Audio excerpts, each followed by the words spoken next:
Stephen Whitesides here with Greenbrier Music on Meinl MB20. We have the MB20 heavy sound wave hi-hat pair, the 17 crash, the 19-inch crash, both heavy, and the 22-inch heavy crash I'm playing as a ride, and I'll tell you why in a second. MB20 is a great series known for the loud drummer, really popular in the metal scene.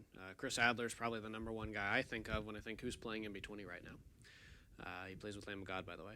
So the 17 and 19-inch crash are really interesting. They achieve the same thing that Zildjian was trying to accomplish with Z3 and what Sabian was trying to accomplish with the power crash line from HHX or the AX metal line, which is they're loud, but they still have the shimmering sustain and the texture of a B20 cymbal.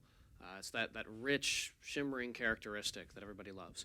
Unfortunately, Z3 only does that from outside the kit. So the audience listening to Zildjian Z3 is going to get a great modern, bright sound. But inside the kit, you hit a cymbal and you're like, clank, okay. The hi-hats are actually good, but you get the crashes, clank, clank. AAX metal. It sounds really similar to Z3 Zildjian. The HHX power is a step better. They're, so far, my favorite metal crash because they actually still sound rich even if you hit them gently. It's just that all of those cymbals I've mentioned so far have a really high activation energy.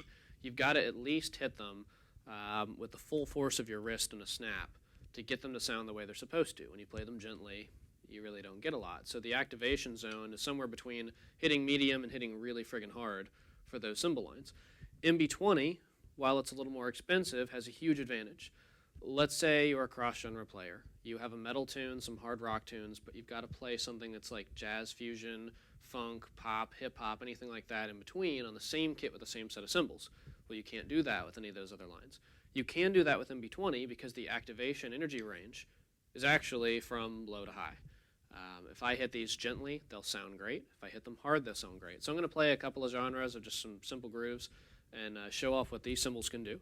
And the reason I'm using a 22-inch heavy crash for a ride, it has the rich shimmering sustain I like of a jazz ride, even though I'm playing on a rock kit, but it's loud. It's like a super loud jazz ride, still with the activation energy between low and high, so I can play really quiet or really loud on it.